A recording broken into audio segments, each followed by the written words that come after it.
Good evening, ladies and gentlemen. How are we getting on? In today's video, we're going to take a look at the last of the major updates coming with the Locked and Loaded update next month. That is the new daily ops. And yeah, they are looking pretty cool.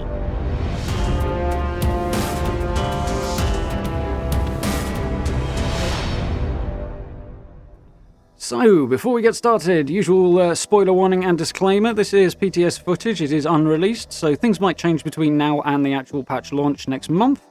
We are also going to be taking a look at a brand new location that is being introduced with Daily Ops, so if that's something you would rather explore on your own and sort of see it first as you explore, this might be a good time to back out and avoid the spoilers. Obviously no story points, but just a little heads up in case you do want to explore it for yourself first. So, on that note, let's have a look at this. So, as we can see, first and foremost we have a new op type, as Decryption. So it's sort of similar but different to the existing uplinks one. The idea here is to hunt down and defeat enemy code carriers. You have to defeat a certain number of enemies first in order to find them. Then you take out the code carriers and run over to some radio interceptors and use the codes to disable them. They're less like the uplinks, more like the signal jammer in the existing uplink daily op, in that you just run up to it, activate it, and move on, as opposed to having to stand there and guard it for a while. So, much more fluid type of op, this particular one, which is cool. It's also designed supposedly for stealth characters, and if you've got a particularly stealth commando build that is particularly high powered, you probably have a lot of fun with this. If you're running a different type of stealth build though, the biggest problem here is the speed issue. It is very difficult to be fast enough in stealth unless you can really take these guys down extremely quickly, because the enemies are considerably tougher in these ops, or so they seem to be anyway. So we still have the same level 50 recommendation, and we have some new locations. You see, we've got Vault 96, we're going to take a look at in just a second here. We also have the Watoga Raider Arena, which you may be familiar with from the Wastelanders questline if you've pursued the quest with the Raiders side. It's quite a cool location. It's the smallest of the three, and is perhaps the easiest one to get through. It's reasonably contained and centered on the arena, though there are a few sort of passages and corridors and stuff behind it as well that are involved. So that's quite a cool location. Nice to see that getting a bit more use. The other spot they've added that I've seen so far anyway, and I think it is the last one, is West Tech, which is pretty cool. They've made a couple of changes in there to make the movement around the place a bit more fluid. They've removed a few handrails. Some of the doors are open by default. You don't have to use terminals to open doors, that sort of thing. So that's pretty cool as well. And we have some new enemy factions too. We've got mole miners we can have a look at in this one. We've also got Scorched, which includes some Scorched creatures, which is quite cool as well. And we also have Mothman cultists, including some new Mothman-type enemies as well, which is very, very cool. And yeah, the bosses seem to be particularly tanky in this, so that is worth noting. They are quite tough, these new bosses. So next up, we have a few new mutations as well. The standard default one that they will have in all of the Decryption uplinks is the Savage Strike mutation, which gives enemies deadly armor-piercing attacks. And yeah, that's a fair description. These guys hit like an absolute truck. They will cut through your armor like butter, so be aware of that. As part of the idea behind that is the stealth approach, but yeah, if you get caught out by a couple of these guys, you will find your health disappears very, very quickly. So something to be aware of going in here. Getting killed is way more likely than in the existing daily ops. And beyond that, we have the rotating enemy mutations. In this case, we're looking at group regeneration, which means when they're clustered together, they start healing. It's not too bad, that one. It's reasonably manageable. In addition to this, we have Toxic Blood, which means when you kill the enemies, they explode in a toxic cloud and leave a green glowing area on the floor that will inflict poison damage on you, and that it can be pretty brutal, so you might want to be careful about moving through those. It's not too bad on its own, but if you kind of get caught out by it, it can deplete your health to the point where the armor piercing really will catch up with you. And the other mutation I've seen so far is the Swift-Footed mutation, which, as you can probably imagine, makes the enemies move a lot faster, and they really, really do move quickly with that one. So that's something to be aware of. It makes them hard to hit. But that is a particularly fun one. So let's actually have a look at this Vault 96 op and see what's going on with it, shall we? Okay, so here we are inside Vault 96, the new area that is added with the ops for this patch. It is pretty awesome, as you can see.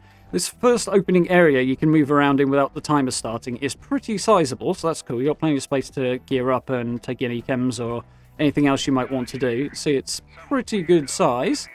There's plenty of space down here. For some reason, this entire vault is frozen solid, which makes for a really interesting environment.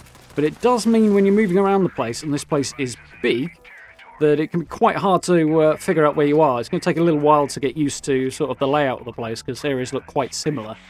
Vaults have that problem anyway, and then you add the frost everywhere. It's really hard to see what's going on. So as we can see, we're on mole miners, and they are regenerating this time. So when they're close together, you'll see them glowing green with the regenerating mutation, and that means they're healing each other. Phase 1 here is to track and eliminate 6 enemies, which, if you're in a group, this might not be too bad, even in a large area like Vault 96. Vault 96, of course, is down at the bottom of the Savage Divide. You can actually see it on the map. It's been there since the game launched, but we're only just now able to get inside. You can actually explore outside of the ops now if you would like to. But, yeah, the hardest part with this particular location is that it's so big and so spread out that finding those enemies can take quite a long time, which is the big problem. If you're trying to sneak around as well, and it's even worse. So it's very easy to get turned around in here too. But I do like the look of the place. It's unique, which is very, very cool. I'm going to say that a lot, and I don't intend the puns, honest. Also with the mole miners, we've got mole rats coming in as well, who are prone to exploding, which is quite cool. There we go.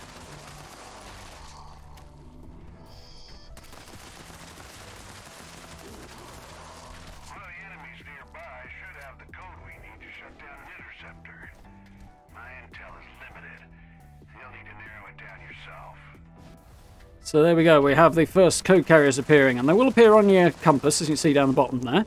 But you've got to look out for the dots on the compass, because it's not always above their heads. Whether or not this is a bug that is due to be fixed or not, I don't know. Sometimes it does appear, sometimes it doesn't, so we'll have to wait and see what happens with the testing of this first. But we've got a few weeks before this comes out anyway, so... Now we've defeated the first code carrier, we can disable the first interceptor. There are 3 of these spread around the locations. In the case of this vault, it is particularly large and well spread out, so worth bearing in mind.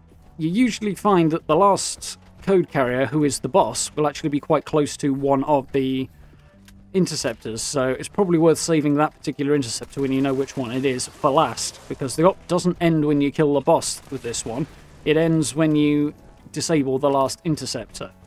So as we'll see that in just a moment. But the next thing we have to do is clear out 8 enemies as opposed to the previous 6 in order to free up the signal so that we can find the code carriers. So lots and lots of running around hunting down of mole miners on this one. Obviously each time we go for a new code carrier we have to take out more enemies in order to find them. So definitely a bit more difficult. As I say, you can see they're doing massive damage to me. My health is plummeted here.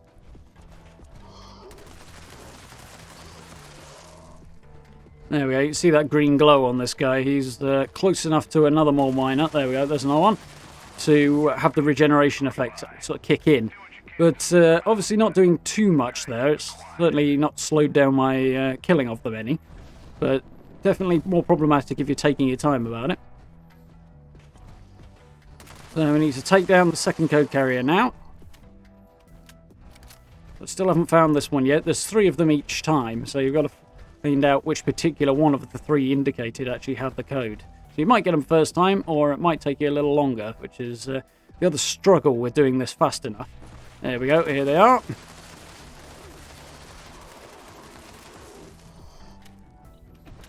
One down.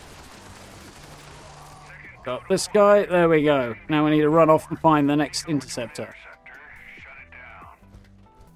With Vault 96 in particular, it's probably not such a bad idea to spend some time in here outside of the ops, or not worrying too much about how long it takes. Because you're going to want to explore and learn your way around this place, and with it being frozen over, a lot of it looks quite similar, so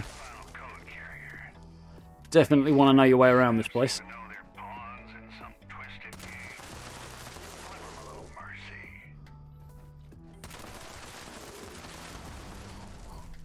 So we have to take down 10 of them this time before we can draw out the last code carrier.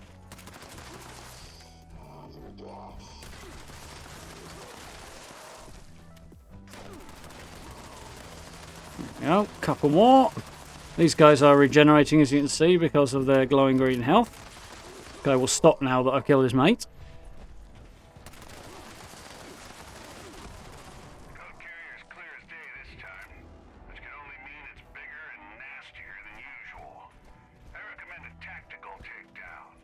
Good luck, team. So there we go. The third code carrier is your boss. And as I said before, killing the boss does not end the op. You need to head over and then disable the last radio interceptor in order to end the op. And here he is, looking a lot like a treasure hunter. But the regenerating Mole Miner Juggernaut, there we go, and is quite the bullet sponge. You see, this is going to take me a very long time to mow this guy down. All the while, you can see my health is getting absolutely tanked. This guy fires mini nukes at you, by the way, so do watch out for that. And there we go, absolutely owned.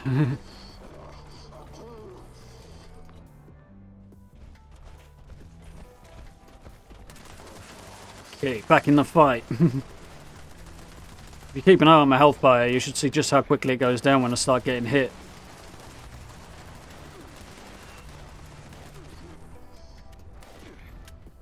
It's not gone quite so badly this time, but a couple of other occasions I got caught out, got absolutely decimated by them, so...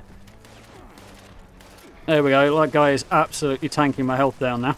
Guy on my left, it's not even the boss doing this, it's just this guy. Ooh, look at that. In trouble.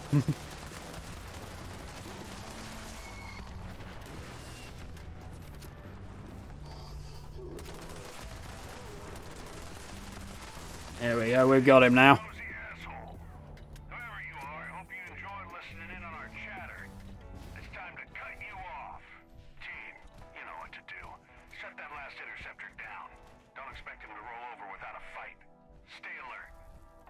That does make it sound like there's going to be a boss or an absolute crowd of enemies, but generally it's just the same number hanging around as before, so that's not too terrible.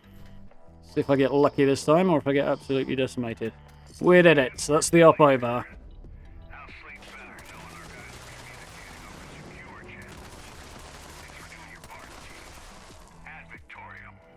So one of the cool things about the new ops as well is that once you finish them and actually do that final radio interceptor, the rest of the enemies that aren't immediately in your field of view will disappear straight away when the op ends. So unlike with the uplink ones where you have to hunt down the last of them before you get out of there, you don't have to, I suppose, but it certainly helps. All of the enemies will disappear as soon as you finish the operation this time, which is quite cool and quite a different little change. So an interesting little update. So fortunately on this little run, I didn't actually die all that many times, which is definitely a bonus. But certainly on some of the other runs I've done, I got caught out. A couple of them would sneak up behind me or something like that. And a couple of shots later, I got absolutely decimated. In particular, one of the mole miners came up behind me with a combat shotgun, and that absolutely shredded my power armor. Took me down in no time at all, so that was particularly brutal. On the other hand, when you look at the Mothman cultist boss, that one seems to be just as tanky as both the mole miner here and the Scorched Heart as well, but because he's using a gamma gun, my radiation resistance on my power armor seemed to soak up all of the damage it was doing, so the problem wasn't being able to withstand its attacks on that one, it was being able to just eliminate his health bar fast enough, which actually turned out to be a problem as well, because it is very, very resistant as well, so... That is basically something to keep in mind. The hardest part about this is going to be finding all of the enemies fast enough and then taking down the boss fast enough because they are particularly tanky, as I say. So, very cool new ops, very cool new location in particular with Vault 96. I really like it. I like the layout, I like the opportunity to explore a new vault and see that getting used as well. And opening up of a new area is quite interesting as well. Definitely going to jump in here and have an explore around sometime, probably on stream once the patch goes live and actually... see what's what in this area outside of a daily op as well. With the Watoga Raider Arena, it's not too bad to move around because it's considerably smaller. And with Westtech, again, it's a bit smaller than Vault 96 is, and they've opened up a number of additional paths and made the doors easier to traverse, things like that. So exploring and moving around in there is much easier than it normally is as well. Although weaving your way through the corridors of Westtech can be quite challenging as well, and time-consuming more than anything else, I think. So, something to bear in mind. As I say, if you've got a really high-powered stealth commando build, you might be okay with the stealthy approach. It'll certainly reduce the amount of damage you take and the number of stimpaks you use. But if you are not down that particular road, whether you're just a regular old stealth sniper or any other build, then time is really going to be a factor with these new ops, I think. Particularly getting through all of it, finding all the enemies in the amount of time, and then whittling away the health on the boss. So. Very, very interesting, though. I'm liking the change that these ops are bringing, and the change in enemies and adding interesting sort of subtypes in there with the existing ones. There's like, super mutants or super mutants, robots. You've got a bit of variation in the robots, but with the cultists, you start getting Mothman appearing in there, which is really cool. With the Scorched, you start getting Scorched creatures as well. The cave crickets are less cool. And with the mole miners, you get mole rats coming with them as well, which just adds a little bit more variety as well. So all in all, these new daily ops are pretty interesting, pretty cool, and I'm having fun with them, even if it is really, really difficult to solo them at the moment. Hopefully, I'll get that figured out. Once I get a decent strategy and technique down and that sort of thing, I will obviously update you on all of the details of it, so you can hopefully improve your chances of hitting Elder, particularly if you're soloing, obviously. If you're doing it in a group, as I say, having extra people will make it that much easier to track everybody down and probably make the op considerably easier. But for now, I do hope you enjoyed this little look at the new daily ops. I'm very much enjoying the variety. They are good fun, even if they are difficult. I do hope you enjoyed this video. If you did, please do consider dropping likes and subs for me. It's always very, very much appreciated. Social media links, the merch store, and channel memberships are all available down below the video. If you're interested in supporting that channel in that way, please do head on over and check those out. It's just massively, massively appreciated. So massive thanks to everyone who's done that already. And if you get a chance to join us for live streams as well, looking forward to diving into all this new content and continuing playing on with some other bits and pieces on the side as well. So I hope to see you there. But for now, thank you very much for watching, and I look forward to speaking to you all very, very soon.